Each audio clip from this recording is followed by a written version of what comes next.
जीवन बगिया ऐसी उलझी, फूल उगे कम, कांटे ज्यादा, सिमटा जीवन, डूबी सांसें। आना है तो अब भी आजा, यदि आपने अभी तक तीसरे प्रवचन का अंतिम अध्याय नहीं देखा है तो कृपया करके अंतिम अध्याय देखें, तभी आप इस अध्याय को समझ सकेंगे एवं अपने जीवन में इसे उतार सकेंगे एवं अपने जीवन में परिवर्तन ला सकेंगे।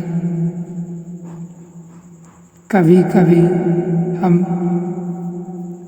ध्यान करने बैठते हैं तो वहाँ भी नींद आती है, वहाँ भी बल्कि और जोर से आती है। उसका कारण है कि हमें कोई ख्याल ही नहीं है, कोई अनुभव ही नहीं है। जिस ढंग से हम चलते हैं, उठते हैं, बैठते हैं, उस सबक हम अभ्यासी हैं, वह नींद में होता है। मैंने कहा कि हम सब कुछ नींद में कर रहे हैं। अभी मैं एक व्यक्ति का जीवन पढ़ रहा था, उसे हकलाने की आदत थी। लाख रुपए किए, हकलाना न गया। मनोवैज्ञानिकों ने मनोविश्लेषण किया, वर्षों हजारों डॉलर उसकी चिकित्सा पर खर्च हुए। बड़े आदमी का लड़का था, कोई रास्ता न निकला, दवाएं चली, सब हुआ, लेकिन नहीं हकलाना बंद हुआ। और एक मज़ेदार घटना घटी।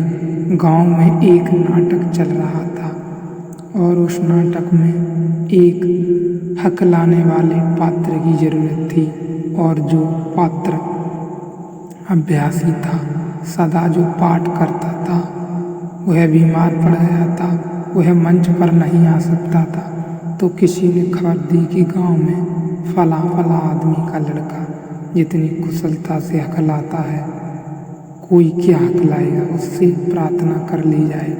थोड़ा ही पाठ है और तत्काल मौजूद है, सिखाना बहुत मुश्किल मामला है। हकलाने वाले योग लाया गया और चमत्कारों का चमत्कार हुआ कि उस दिन वह नाटक के मंच पर न हकला सका। बहुत कोशिश की उसने, लेकिन हकला न था कि आया ही नहीं। क्या हो गया?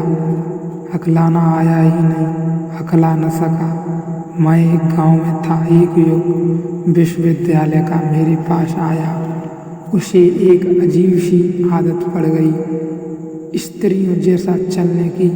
तो बहुत उपाय हो गए हैं, लेकिन वह जाता नहीं कभी भी। वक्त विवक्त सड़क पर अचानक वह पाता है कि वह स्त्रियों जैसा चल रहा है। स्त्रियों जैसा चलने में कोई बुराई नहीं है, क्योंकि स्त्रियां चलती रही हैं, लेकिन वह मुश्किल में पड़ गया है और खुद ही दीन और हीन हो गया है। असल में स्त्री और पुरुषों की मांस का विभाजन शरीर में अलग अलग है। स्त्रियां कुछ स्थानों पर चर्बी इकट्ठी करती हैं, जहाँ पुरुष चर्बी इकट्ठी नहीं करते। उनकी चाल में फर्क स्वाभाविक है, चर्बी का भेद है, पर उसकी चर्बी में कोई ऐसी बात नहीं है कि वह स्त्रियों जैसा चले, क्योंकि कभी कभी वह पुरुषों जैसा चलता ही है और कभी कभी एकदम स्त्रियों जैसा चलने लगता है। तो बड़ी मुसीबत में था।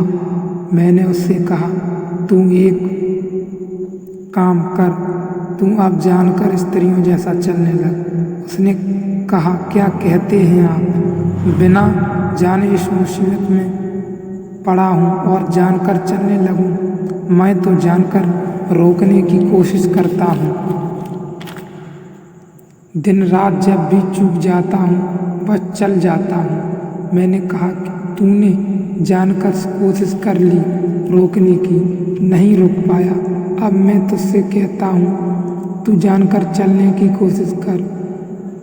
उठ और मेरे सामने चल कर बता दे। उसने बहुत कोशिश की, वह न चल पाया।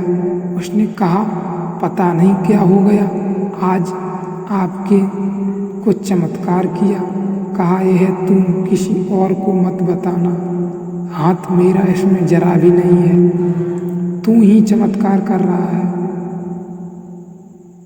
तुझे पता नहीं, इस चमत्कार का कुछ चीज़ें जानकर की ही नहीं जा सकती, होश पूर्वक नहीं की जा सकती। कुछ चीज़ें बस होश के साथ ही टूट जाती हैं। ध्यान विधि है विद्या की, अहंकार भी होशपूर्वक नहीं किया जा सकता। अहंकार होशपूर्वक करके देखें तो आपको पता चलेगा। गुरजियस अपने साधकों के साथ एक खेल खेला करता था। वह अपने साधकों को ऐसी हालात में ला देता था कि उन्हें ख्याल ही न रहे कि वे अब क्रोध में भरे जा रहे हैं। कुछ ऐसी बात कर देता, कुछ ऐसी स्थिति पैदा कर देता कि किसी साधक को चिढ़ पैदा हो जाए, परेशान हो जाए, चिल्लाने लगे, गालियां बकने लगे, आग बबूला हो जाए। और यह सब आयोजित होता है और इसमें सब सहयोगी होते। यह खेल होता सिर्फ उस आदमी को भर पता नहीं होता कि उसके साथ खेल खेला जा रहा है। और जब वह अपने पूरे तूफान में आ जाता, अपना बोरिया बिस्तर बांधकर भागने के करीब हो जाता और गालियां बकने लगता, तब गुरजियस कहता कि होश, इस वक्त होश ला कि तू क्या कर रहा है।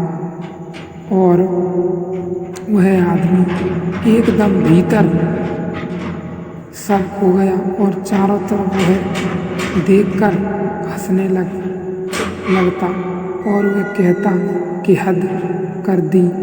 तो यह सब खेल था।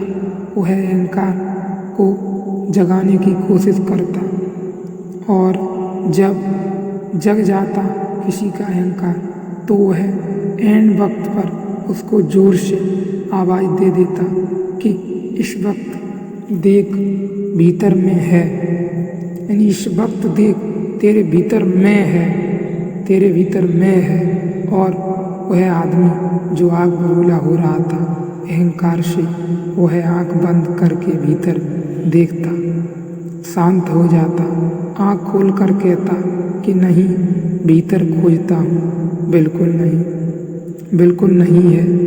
उसने कहा, मैं भीतर खोजता हूँ लेकिन बिल्कुल नहीं है। फिर यह क्या था जो इतना तूफान मचा रहा था? ना कुछ से भी बड़े तूफान उठ जाते हैं, न मैं होने से भी बड़े तूफान उठ जाते हैं। बड़ी मैं पैदा हो जाती है, प्यालियों में तूफान उठ जाते हैं, ना कुछ से बड़े तूफान उठ जाते हैं। विद्या प्रयोग है इस बात का कि हमारे भी भीतर जो हमने व्यर्थ के झूठे आकार निर्मित कर लिए हैं, उन्हें हम कैसे मिटा दें, उन्हें हम कैसे गिरा दें, उन्हें हम कैसे नष्ट कर दें, उन्हें हम कैसे प्रयोगहीन कर दें अपने अंदर से। यही विद्या का सबसे बड़ा सत्य है। विद्या इसी बात का प्रयोग है कि हमारे अंदर जो हमने सब आकार निर्मित किए हैं झूठे साधनों में, वह हम गिरा दें,